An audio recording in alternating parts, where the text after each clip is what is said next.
Hello and welcome to the Meeting Your Soul podcast. I'm Farah, your host, and as always, I'm so grateful that you're here. It really does mean the world to me that you continue to show up, or even if you've showed up for the first time today, that you are taking time out of your busy life to be able to learn, to grow, and to be able to do that with me alongside you. And this is something that I am extremely passionate about and want to be able to help give you tools to be able to gain a deeper connection to your soul and the healing in a holistic format to be able to incorporate mind, body, and spirit. And that's exactly why we're going to go into today's topic, which is about somatics. And that is, if you're unfamiliar with it, which honestly, I think it's having a moment right now and it's becoming a lot more popularized. But for a long time, I don't know if it was necessarily something that people spoke about, because so much healing also gets kind of directed towards talk therapy, which is definitely mostly my background, also what I've experienced and incorporated into my healing process. But I do see the power and definitely have seen the transformation within my own life when I was able to incorporate more of that energetic and physical change and be able to incorporate practices that helped heal me in different ways. Because I think no matter what we'd like to say, our body is affecting our minds and our mind is affecting our body. And creating an embodiment practice that incorporates all of that so that it's interwoven and really we're healing on every single level, we can not only say that we feel good, but actually feel good internally as well and in our physical environments.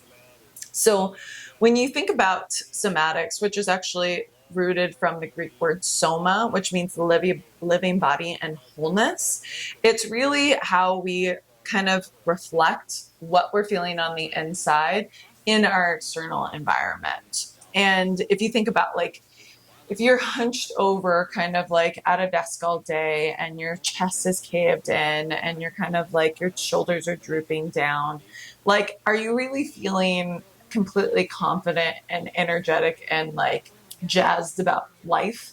Probably not. But like if you were to switch your posture to be able to roll your shoulders back, to be able to even take the Wonder Woman pose, putting your hands on your hips, standing up tall, maybe even reaching your arms out, power pose as a lot of people will call it in different avenues, that is a physical change within your body that is inevitably going to shift the way that you're feeling and just wake you up. It's going to increase circulation. It's going to awaken you on a different level than if you were to just say in your mind, I am awake, I am energetic, I am alive. Like, you can say all those things, but if you're not feeling it, again, on that physical realm, then it's probably not going to be truly embodied.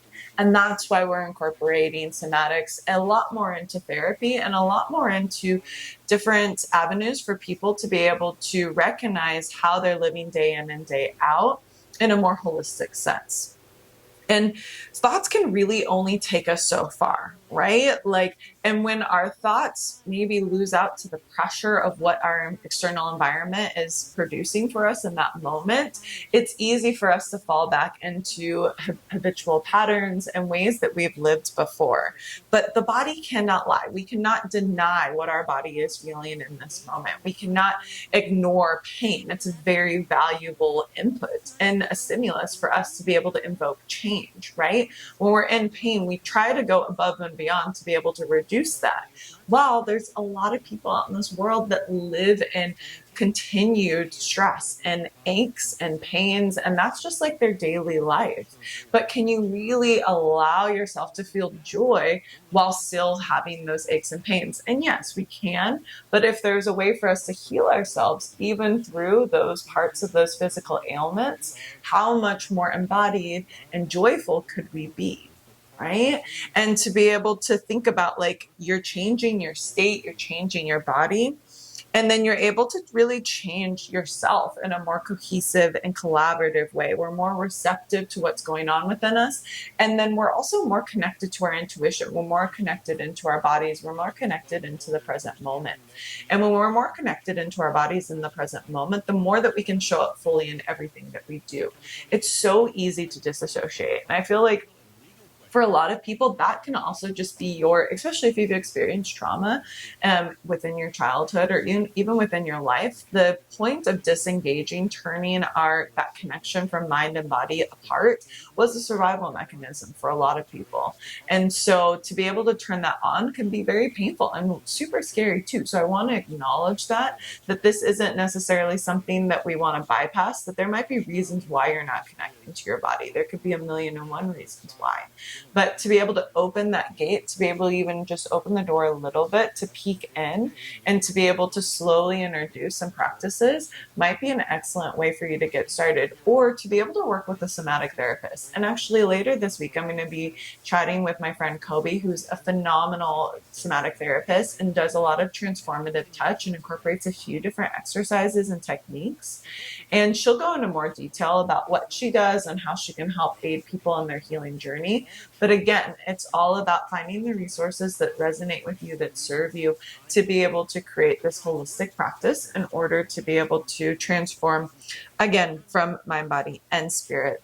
So let's just go a little bit more into even kind of why this is important. And I'm going to just encourage you in the next few moments to be able to tap in on a deeper level, to be able to, if you have the availability and to do this in this moment, or you can always pause it and do this later. But to take a few moments just to check in with yourselves. How often do you go an entire day without ever actually paying attention or asking yourself how you feel in this moment? It happens to me sometimes. Well, I do a meditation practice each morning as like an internal check-in, but it's really easy to bypass when we have things that are constantly grabbing at our attention. So taking a few moments here to just settle in, to close our eyes, to find a seat, or maybe if you're walking, to just be able to tap into the feet, your feet connecting into the earth with each step. And no matter where you are or what you're doing, to be able to really bring a heightened awareness into the rise and fall of your chest.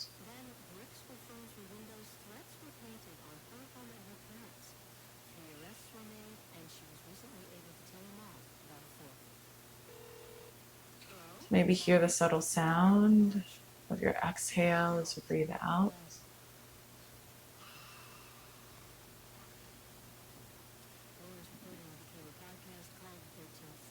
And like I mentioned before, maybe the connection of your feet into the ground or your pelvis into your seat.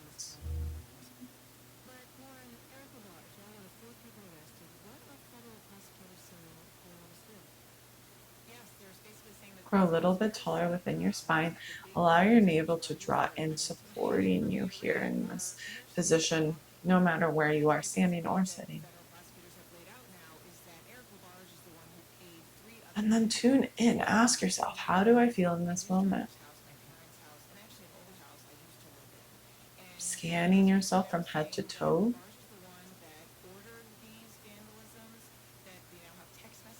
Taking note of places where you might feel a little stickiness, potentially pain, or maybe ease and softness.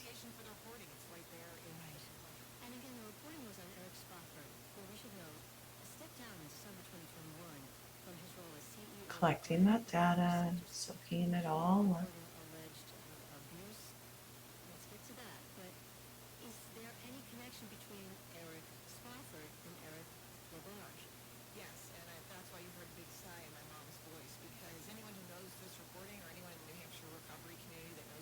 Taking note of maybe 3 places within you that pulled at your attention more than others.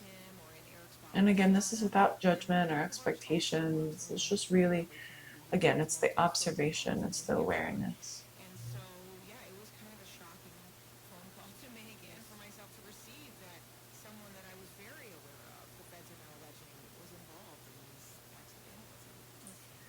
Now start to blink your eyes open and consider a few points of reference here. What is your body trying to tell you? Let those answers drop in.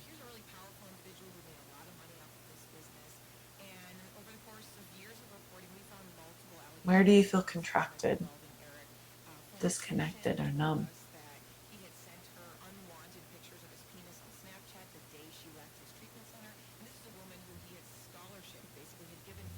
And on the other end, where do you feel connected, strong, thriving?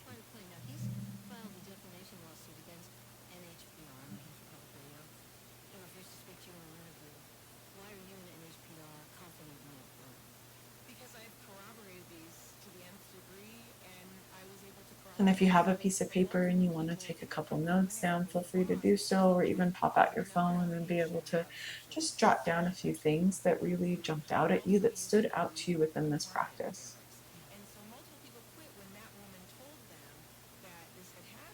Now, that alone is a really simple somatic technique, right? We're connecting to our bodies, we're slowing down, we're pausing, we're reflecting, we're listening. It's so easy for us to forget the importance of the intelligence of our bodies. And through my yoga practice is where I really found that connection. And I think I was just as common as everyone else to be able to just like ignore it, to be able to say, oh, whatever, like keep going, keep grinding, keep moving. And if I ignore it, it'll go away. And I think we all know that that doesn't often actually, isn't actually the case, right? So the more that we can gain an awareness of it, the more that we can treat those ailments, those moments of, and those body parts that do feel tender, that do feel tight. How can we bring more attention to it? How can we allow ourselves the space and time to be able to actually treat those areas so that we're able to live fully into our bodies and feel strong within that, to feel aligned, to feel connected? You don't have to be Wonder Woman or do the Wonder Woman pose every day in order to access that either. And even just simple things to be able to consider. How do you feel in your body? What parts of you necessarily feel tension?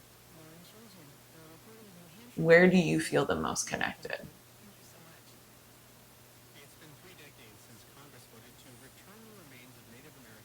And I think sometimes we can deny ourselves the opportunity to be able to integrate this knowledge, right?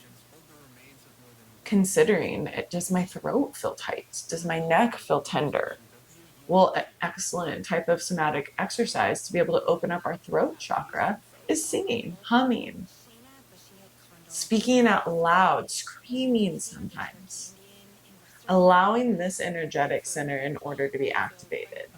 And if you're not familiar with the chakra system, I said that so casually because then I recognize that that's not as common knowledge as some other things.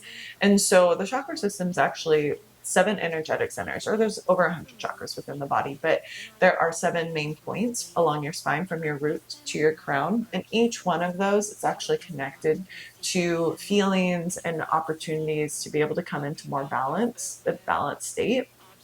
And I actually have a full chakra meditation series, which goes through each chakra and leads you in a meditation and some different practices in order to find a connection to that.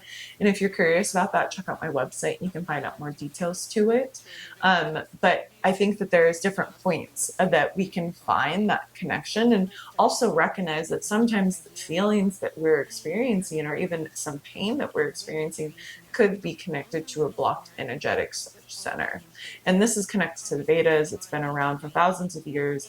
And in a lot of countries within the world, especially Eastern countries, this is very common and incorporated into people's daily lives. And aligning your chakras can be an opportunity to be able to gain a deeper understanding of what's occurring, and to, again, use that input in order to be able to show up in a more balanced and centered, aligned way. So another type of practice that, especially if we're feeling kind of almost like we go down to our second chakra, if we're feeling kind of like insecure, if we are lacking sexual drive, if we're in that scarcity mindset that there's not enough, a somatic practice that you can incorporate is simply dancing, right? So being able to move in a more fluid way. The second chakra is associated with the element of water. So we can like flow with our arms, to be able to move our bodies, circle our hips. Sufi circles is a Kundalini practice that helps kind of like swirl within the cauldron of our pelvis to be able to activate the energy within that center. like to be able to like roll your neck around, to like get silly, which is often something that's playfulness associated with the second chakra. So just being silly, not taking it too seriously. You can close the windows, you can turn off the lights, no one has to see you. But I think seeing yourself, recognizing your own sensuality, to be able to honor that and the sacredness of it is a beautiful practice. And again, is another area where we can disengage, where we can shut down. How do we open that up to experience the fullness of living, the fullness of yourself? And I believe, I was like, I love to dance. I'll like literally will go to concerts by myself just to dance for like periods of time. It's one of my favorite things to do. Or I'll turn on Blair music in my apartment and I'll just dance around and like shake and like just like be again silly, because like life is meant to be enjoyed, and finding that pleasure point, which is also associated with the second chakra, as you might imagine, can be a way to kind of shake that energy up. If we're feeling really tight in our hips, can also be a blockage within our second chakra. So now you're starting to see the theme here. There's places within our bodies where we can unlock, we can kind of break up something that might have been stagnant or stiff for so long that we don't even recognize. We kind of feel like we're always going to have that. But there's a possibility that we can eliminate it by incorporating some of these practices. So also, if you're feeling overwhelmed, maybe even your mind is bouncing from one thing to the next, that again, that kind of scattered, anxious feeling, if that's where you are in a constant state, it could be connected to your root chakra. So that is our like kind of is established when we're young, between the ages of 2 to 7. And it's that place where we can like really, if we didn't feel secure, if we didn't feel safe in our upbringing, there's a possibility that our root chakra has got some disruption, that if we kind of feel like there's never going to be enough, that we don't have food and shelter, these things are not a given for us. There can be opportunities for us to need to ground on a regular basis. And grounding can come in a lot of different ways. You can be walking in grass without your shoes on. You can go into full malasana squat position within yoga to be able to open up that energetic center, but to feel the activation to contract your mula bandha, which is your pelvic floor, to be able to conserve that energy and to use it to be able to gather it from the ground, from Mother Gaia, and to drive it back up through your spine, to be able to root down in who you are and the security that you have within you innately.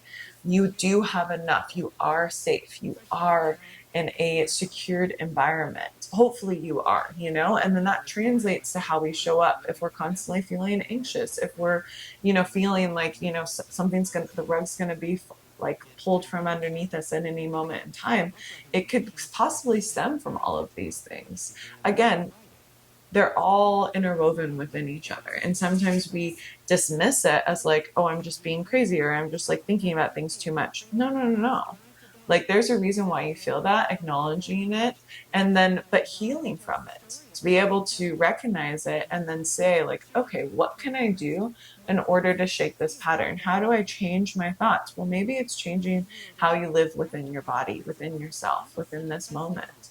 And that could come from doing more exercises within this area, to be able to limit time with technology, to work more with your hands, turning like being able to, again, spend time in the outdoors, connecting to earth, touching trees, leaves, the ground.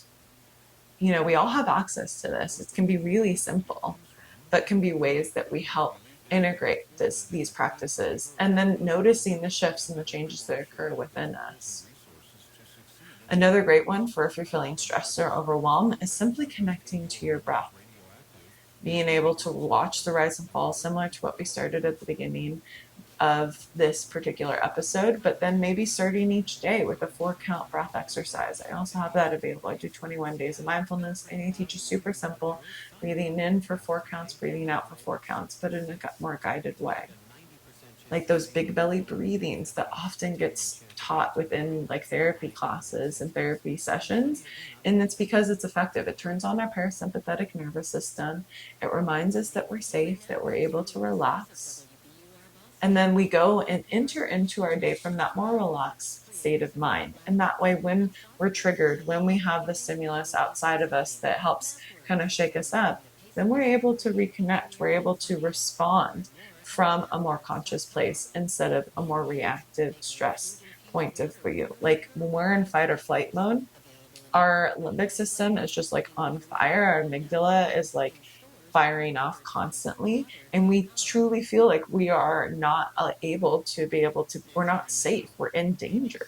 And if you constantly feel like you're in danger, how can your prefrontal cortex actually work? How can we cognitively think through something in an analytical format if we feel like we're going to die? Like, it could be caused by an email, it could be triggered by a conversation. This can be triggered in a lot of different ways. And we all have defense mechanisms that we've learned as children to be able to handle these situations. So to be able to change those if we need to be coming from a more holistic and healthy way, we have to be able to incorporate these practices. We need to learn them, and then we need to practice them in our day in and day out. And that's so much a part of what I teach within my coaching style, is because I think that, at least for myself, I didn't have these tools. I just didn't know how to respond. I didn't know how to get back into my baseline. I was such in a heightened state, or if anything triggered me, there were certain points, my pain points, that would send me spiraling. And I didn't really recognize them. I also kind of thought they were normal to a certain extent. Like, they didn't feel good, but I was like, oh, everyone experiences this. But then recognizing that I could actually change that, that I could make shifts within my life so that I could respond to my world in a more calm way in everything that I do. Like, I remember, and I've had adrenal fatigue multiple times just from burnout within jobs. And I was so like quickly like triggered in everything that I was doing because I was so used to being like on call, responding to messages, being able to like in a moment's notice be able to make a quick decision or negotiate or have these like really stressful, overwhelming conversations on a regular basis. It became a normal part of my day. But I noticed I would get frazzled. I literally would start to shake, like my hands would start to quiver. And I was like, this is not okay that I just feel this way all the time. And so then I was like, I need to create some practices and rituals in order to calm my nervous system. Otherwise, like, I'm going to be frazzled all the time. And I'll just like hate it, honestly. And so then if I was really overwhelmed or had a super stressful day, I would literally go into nature. I would physically force myself to go sit in the grass somewhere in like a quiet place, and I would just breathe. Not even meditate. Sometimes I would just breathe, or sometimes I would repeat mantras in my mind. I am calm, I am safe, I am peaceful, over and over. And like, I would do that for 15, 20 minutes. And it doesn't take a long time. And then I would respond. I would go back into my life, but I would turn my phone off. I would remove myself because I deserve that space and time. I deserve to feel calm in my daily life. I deserve to feel connected to my body. I don't need to be spiraling out. I don't need to disassociate and disengage from what's going on and just like numb out so that I'm able to respond and react to my environment. Like, that's not truly, it is not a healthy way to live your life. And I think, again, we create these defense mechanisms that become normal, but there's other ways to live. There's other ways to approach these situations that we can come from. We're technically then more in control. We're able to handle onto it. But just like water, the more that we clench, the water is going to slip from our fingertips. So that cup of water, cupping our hands to be able to hold space for ourselves in the most nourishing and loving kind of way, allows us to be able to hold our vessel, to be able to create a safe place for us to be, no matter what's going on around us, right? So I hope that, talking through this allows you the opportunity to be able to even just explore what this means for you. What are some practices that you can do to be able to kind of respond to what's going on within your body? And I would definitely encourage you to have that moment where you can like sit back, to be able to breathe, to be able to do that mental scan. I have the emotional pain body chart where it's like you're kind of looking through your body. Where are you feeling this? So like if your neck is sore, that could be like worry, stress, anxiety. Shoulders, carrying the weight of the world on your shoulders, having so much on your plate that you feel like you can never truly relax, that your shoulders can never drop down, right? Different points in your back can create different pain. So upper back can be more expectations. Middle back could be like fear of the future, associated with your heart, relationships, forgiveness. And then lower back, financial issues, that point of security within our sacral chakra. Even our hands could be the inability to connect with others. This could be, and this is also connected with our heart chakra that comes through to our hearts, especially our pointer finger. Our hips, emotional pain, second chakra. Our feet, negativity, being hard on yourself. Ankles, feeling unstable, uncertain, right? Our body's trying to communicate with us. And if we're quiet enough to listen, we can actually heal through these things. We can live in a more holistic way, fully integrated from head to toe. And how beautiful is that, right? How beautiful it is to have the opportunity to be able to be embodied in everything that you do. And when you feel more embodied, you're able to listen to yourself, you listen to your intuition, and then you're able to live in alignment with that, and then be able to respond to your environments from this connected place, to let that be your compass as you move from one thing to the next. It's so easy to numb out, to be able to, I know lots of people who drink copious amounts of alcohol on a daily basis because they don't want to feel, because they're so stressed, they have so much, they're so overwhelmed. That's the only way that they feel relaxed. That's the only way they turn on their parasympathetic nervous system. But there's more natural ways to be able to activate that part of you, right? To be able to activate this more calm state. But it takes looking, it takes lifting up, underneath the shadows, to be able to look underneath what's really going on and to dig a little bit deeper. And that takes courage, that takes a boldness. But when we're able to kind of open that up, then we're able to then even encourage ourselves to be able to live in alignment in everything that we do, and to ultimately find a deeper connection to our innate wisdom, to ourselves, and that higher divinity that resides within us too, our true essence. All right. Thank you guys so much for listening, and I hope this was useful. Be able to listen in. If you want to talk more about this, or even how you can incorporate a few practices within your life, feel free to reach out. I'm so happy to have the conversation. If you want to look into my chakra meditations, check out my website, coachingwithfarah.com. And there's actually a section called chakra meditations. And then it goes into each center as you move through and gives you opportunity to be able to balance out each one.